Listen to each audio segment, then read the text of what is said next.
Who's the best space dog? Oh, где моя хорошая, хорошенькая моя, ты просто космическая. Eh? Who's the best hairy cosmonaut? It is indeed a lovely sunset, and it reminds me of the skies of Peru. I didn't? I never told you about the wonderful Sky City? Well, it was an extraordinary place, but one filled with dangers. Well, it might have been simple for you to cross it, but you were in a space capsule. I had to rely on my own 2 feet, my noshki. Feet which, I might add, had just crossed the interior, beaten the villain Toll, and helped inspire the Myank to a workers' revolution. Oh, that's all very easy for you to say, but your idea of civilized behavior is licking your own bottom in public. No. My adventures above the clouds were filled with untold dangers, death-defying escapes, and some really quite extraordinarily large Bielorybitsa. And it happened like this.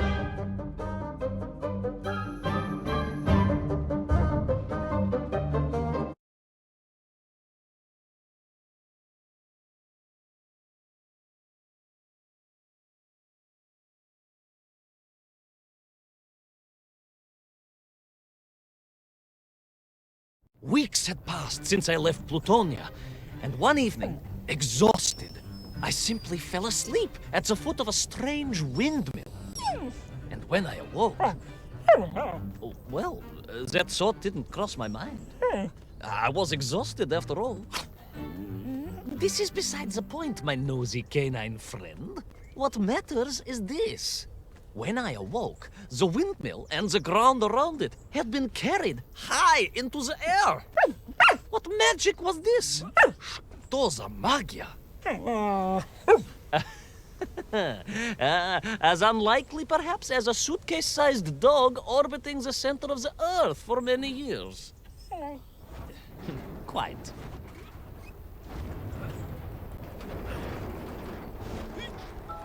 Quick as a flash, Kakmonia, my training leapt into play, and I began to paddle the strange contraption through the clouds in search of answers. It is entirely possible that a miller who owns a windmill capable of levitating high into the air may also own a flying machine. Oh, now you're just being silly.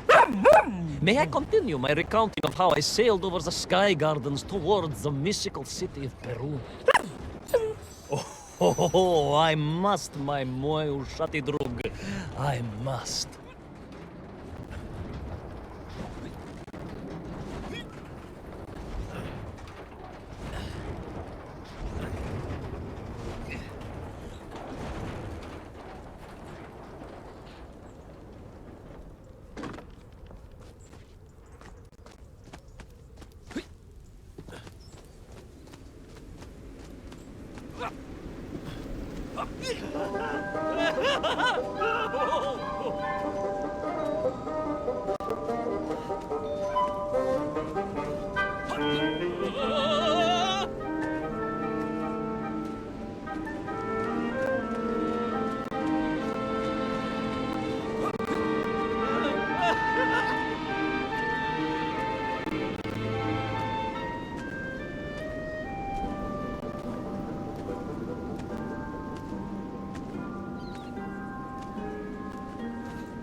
What powerful emanations! What mighty gusts!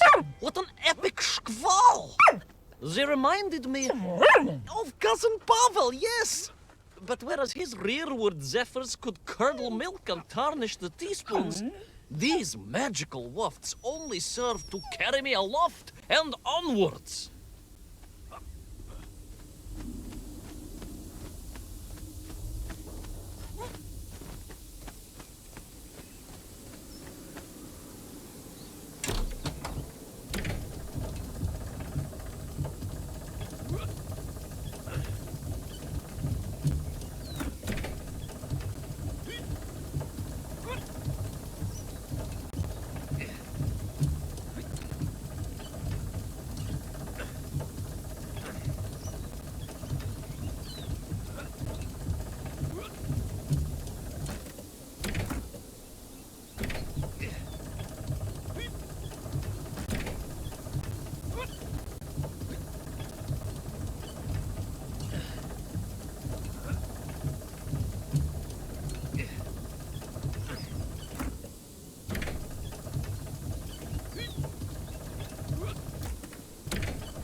But something was afoot in the gardens of Perun.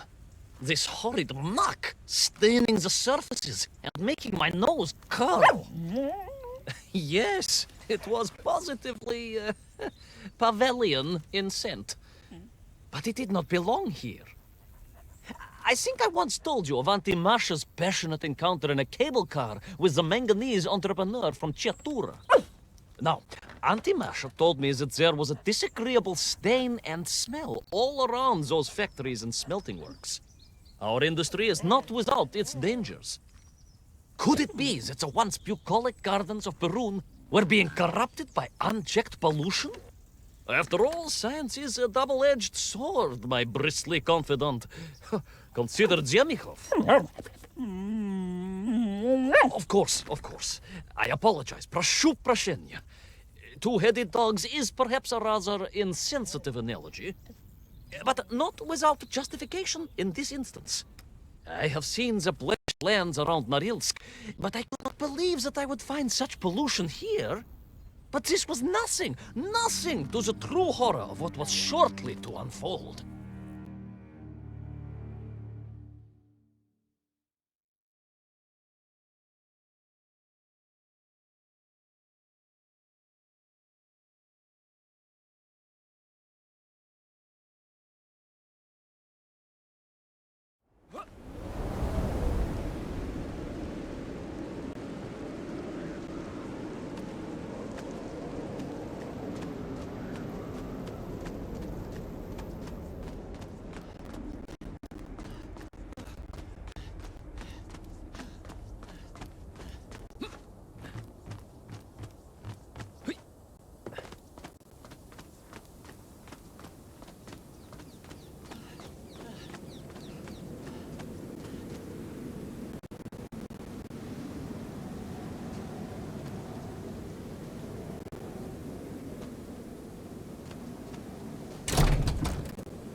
That terrible, strashnaya machina, spewing its poison into the air, had created a monstrous thing.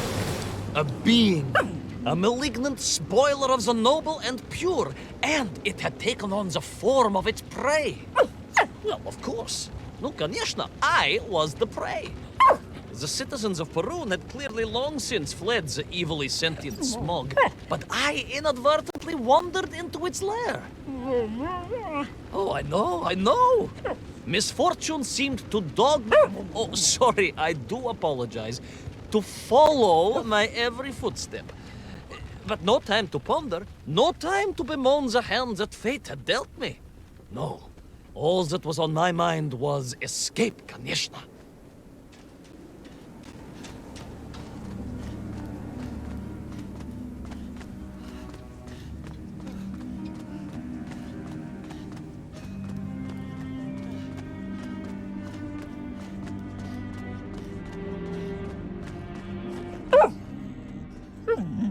Yes, it was most interesting.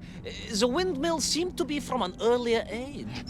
Perhaps this was a devastating warning of the destructive power of unfettered industrialization. I most certainly had not forgotten about the windmills.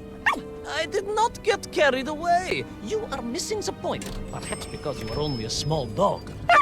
Oh, a brilliant, brave, spacefaring dog, of course, but a small Sabashka nonetheless. If you perhaps listened more and interrupted less, I am just getting to the explanation of the windmills.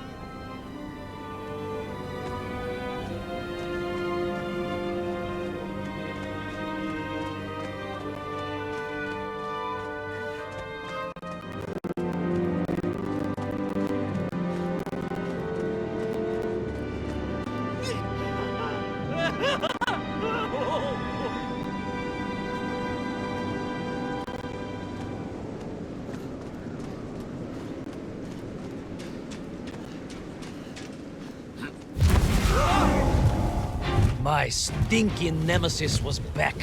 But more interesting was the change in the city.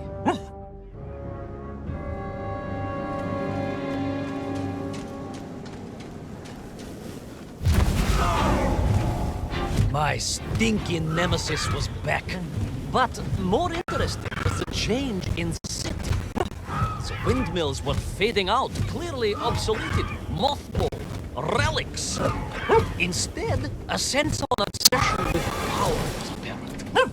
Vast engines, terrible machines, ever hungry and reliant on the rapid consumption of fuel, the production of toxic fumes and choking gases. Pride, my pushisti compadre, pride, ambitia, ambition, the dark side of science. Zemechov's had too many. Don't be ridiculous, dog. Only a Durak with the intellectual capacity of a ringworm would think windmills are in any way harmful.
Of course, you never had much of a chance to travel.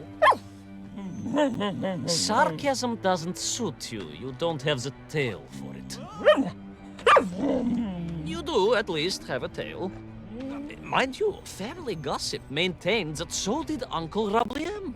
Although it was apparently little more than a stub, and a source of considerable discomfort and social anxiety for him. The question of whether or not Uncle Rabliem wagged his stub is very much off topic. What I am trying to say is that your upbringing on the streets of Moscow meant you never saw the blackened fields of Magnitogorsk. The sacrifices made by the valiant citizens of that industrial heartland, as they drowned in their own blight, even as they powered the state forwards. I was reminded of Magnitogorsk as I wandered through those fields of pipes and foundries, and I wept for the loss of innocence that so often goes hand in hand with progress.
Indeed! I just evaded the slimy, oily grasp of that man-made Vadzhinoi, his petroleum stink clogging my nostrils and making my head thump. And I felt a great stirring within me. Yes, much like, I assume, Cousin Pavel. May he never get loose again. But no, quite different. This was no volcanic upbubbling of gastric malintent. No, it was the roaring fires of justice once more ignited within me. I felt a swell of patriotic fervor and knew the hand of destiny had fallen on me once more. Yes, what a hand it was! I could not see this great wonder sink into an abyss of poison and bile. The Perunians may have been forced to abandon their city, but I had saved the world once before, and was ready to answer the call again!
What strange metal Bielaribitsa clearly designed to swim through the air? I was amazed. And there was more. Beneath the fins, I spotted the apertures of hoses and was reminded of the time Auntie Agrafina devised a contraption to water all of her copious algae beds simultaneously with one flush of the toilet by a system of pipes and valves that ran throughout her house. Можно так сказать, in a manner of speaking, yes. Her algae were most irrigated, although her neighbor Victor was washing his trousers in the sink at the time and was bruised quite severely about the face and body.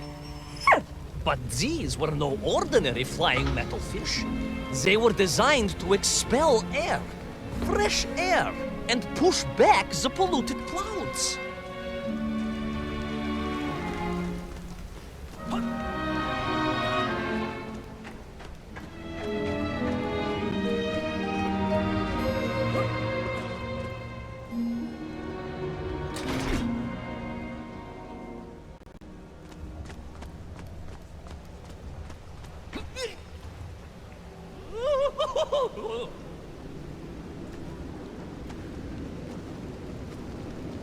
There is, of course, a fine tradition of looking to nature to solve problems of a scientific or military persuasion. Yes, as you well know. My nephew, Sergei... Yes, the very same. Poor lad with his dermatological eruptions. Well, Sergei was stationed recently at Kazachya Bukhta, where dolphins... dolphins? Being trained as brilliant aquatic agents of socialism. Why not then be inspired by marine life?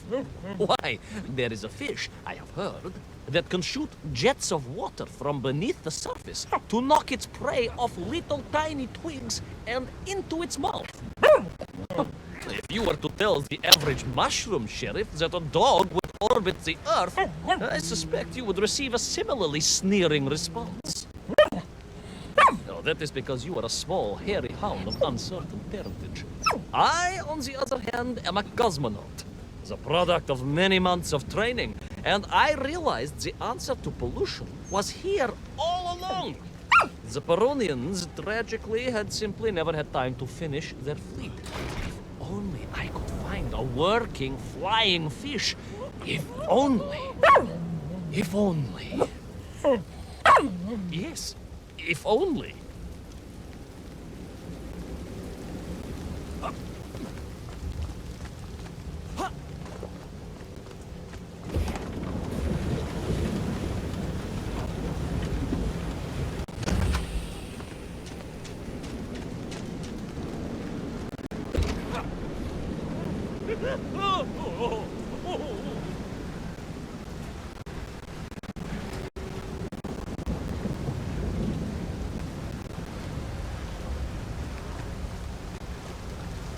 It made perfect sense, of course. The poisonous Tuhata that engulfed Perun was like a nasty cold. And you know what to do with a cold to rid yourself of it. You may not get colds, but nor can you operate pea-shelling machinery. So don't get ideas above your station. We humans, on the other hand, may produce up to 16 million perfectly unshelled peas in an average shift. But we are martyrs to our sinuses. But to clear them, aha! These are remedies we Russians have been perfecting over the long centuries of harsh winters. Onions. A quick snifter of onion oil will clear your head faster than a Pragviev can clear a hypothetical minefield. Yes, if I could find a functional fish, I would become that onion.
juice.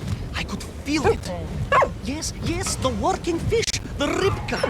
I could feel I was at the heart of Perun, and my noxious pursuer had renewed its chase with a terrible vigor.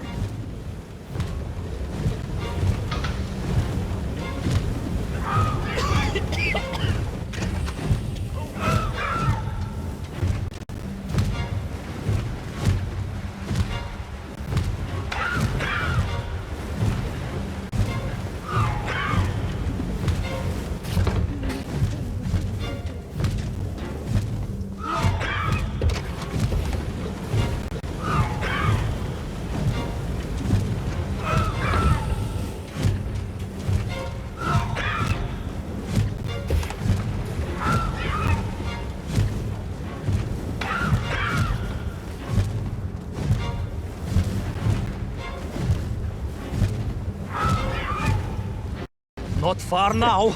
I just had to keep going, keep pushing. It's almost as if you knew, Pavel. Uncanny. How about it?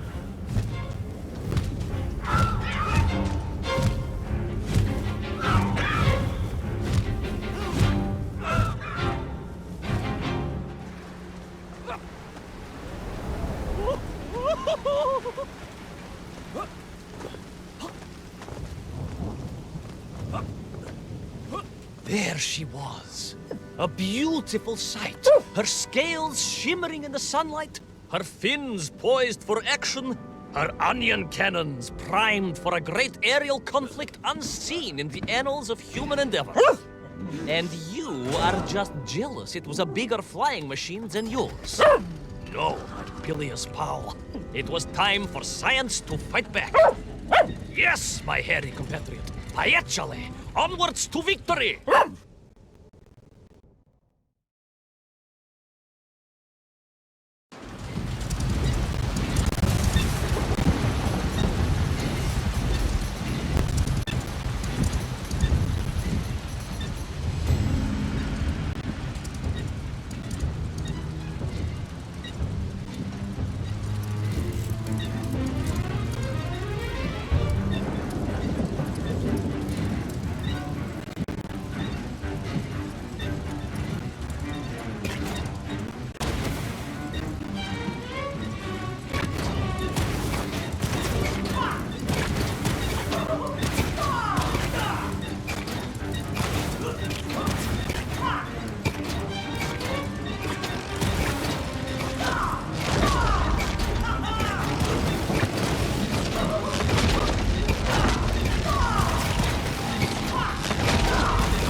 was a miracle.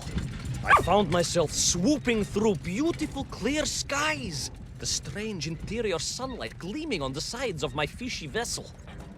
I heard birds clear their little throats and begin their wondrous gvalt, the wind gently humming on the fins.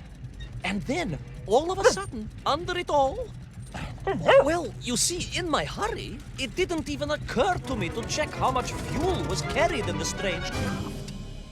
With a horrible splutter, the engines choked and died. And suddenly we were plummeting downwards towards our doom.